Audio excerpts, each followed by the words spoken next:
Good morning, students. Today we'll start with the new poem, A Photograph, from the Hornbill book, written by Shirley Towson. Shirley Towson's poem, A Photograph, is written in memory of her dead mother.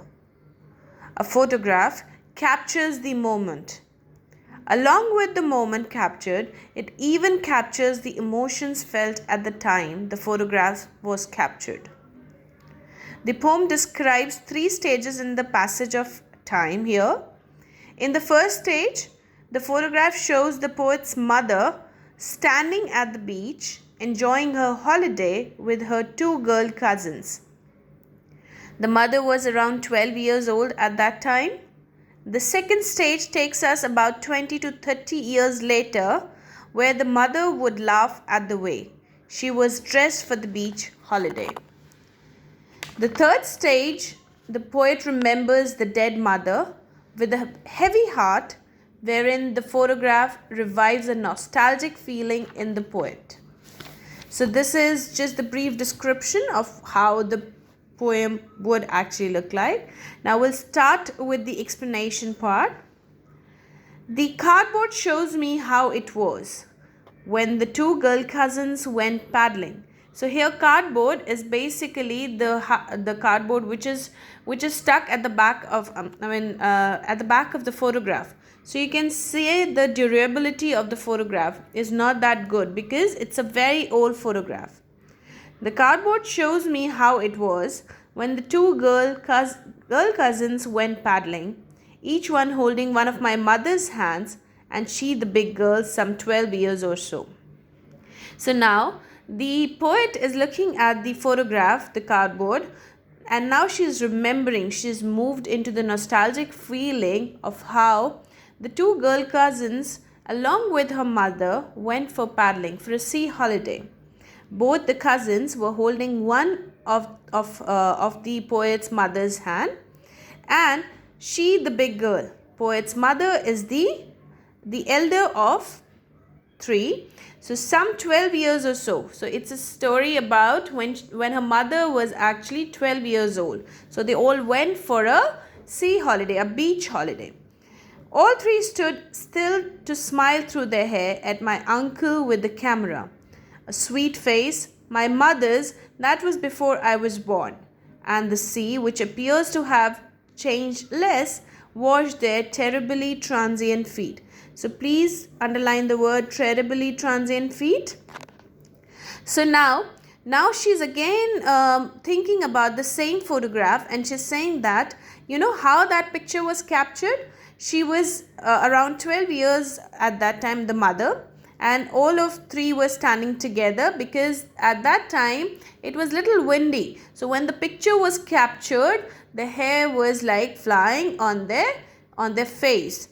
So my mother's, that was before I was born. So it is a picture of her mother before the poet was born. So now if I just move on to the last 2 lines, which is very important, please listen to the explanation nicely. So now the poet says that everything has changed since then. Her mother grew up. Now she was dead, and the poet was reviving her memories. So she's thinking of the same memories. The only thing that has remained unchanged, transient is actually the temporary. Transient meaning is temporary, which is lasting for a very short time. So the only thing that has remained unchanged is the sea, which was washing the feet of all 3 girls. So now, basically, now she's saying that the mother is no more. The picture is there, but what has not changed is the sea where they were standing, and that sea water was washing their feet. The mention of the word transient indicates the ever-changing lives of human beings as contrast to the eternality of nature. So basically it talks about the human nature, that we humans are mortal. We are born and we are dead at one particular time. But the sea, the nature of the sea is the same. The girl's life changed drastically during the period, but the sea has not changed at all. So during all these years, the girl's life has changed so much, but the sea has not changed. So now this stanza beautifully explains the transient nature of human beings. Moving on to the next paragraph. Some 20-30 years later, she would laugh at the snapshot. Now this paragraph talks about when the mother was looking at the picture. Okay, so it is like 20-30 years back into the flashback. Some 20-30 years later, she would laugh at the snapshot. See Betty and Dolly, she would say, and look how they dressed us for the beach. So now she is talking.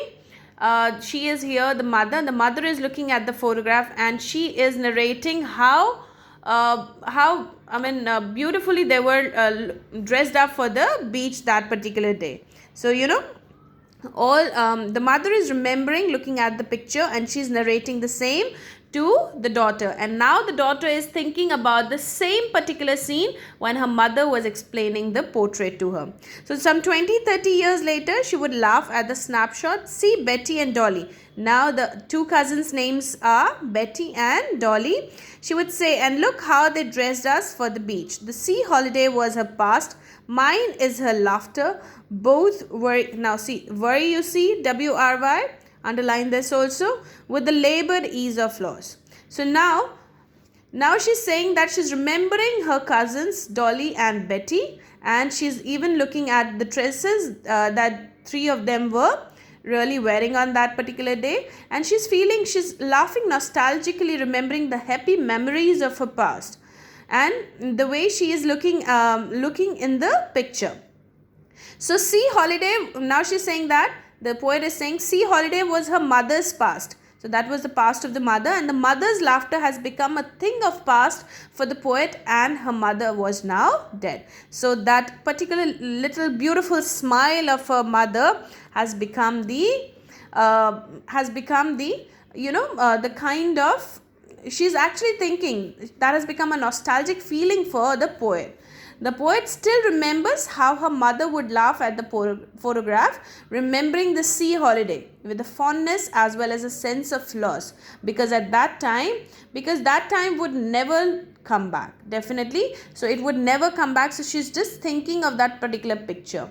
In the same way, poet feels nostalgic thinking about the mother and her laughter, which has become a thing of the past. So here these words labored and ease are the opposite to each other, but they describe the same entity, that is the loss. And W-R-Y, the meaning of W-R-Y is disgusted. So disgusted. Okay, so now moving on to the last paragraph. Now she's been dead nearly as many years as that girl lived, and of this circumstance there is nothing to say at all. Its silences. So now the poet recalls that it is nearly around 12 years since her mother had died. Now she is consumed with the grief. She is consumed with the pain that she is left with no words to express her loss and pain. The poet is totally absorbed in the memories of her dead mother. Now she is feeling that kind of a pain inside her. The painful silence of the situation leaves the poet speechless. So the poet is left with no other words to speak, because she's just remembering how her mother was there and how beautiful that time was when her mother was there with her. The poet can feel the grief but is unable to express it through words. So she is saying that the silence caused by the death makes the atmosphere more gloomy when no one is able to utter any more words. So now she's feeling very sad. She's nostalgic about her mother's life and death. Now she's no more, and now she's remembering her mother, and she's feeling very sad, and she's actually narrating the entire incidents in the last 4 lines in a very heavy heart way. Thank you.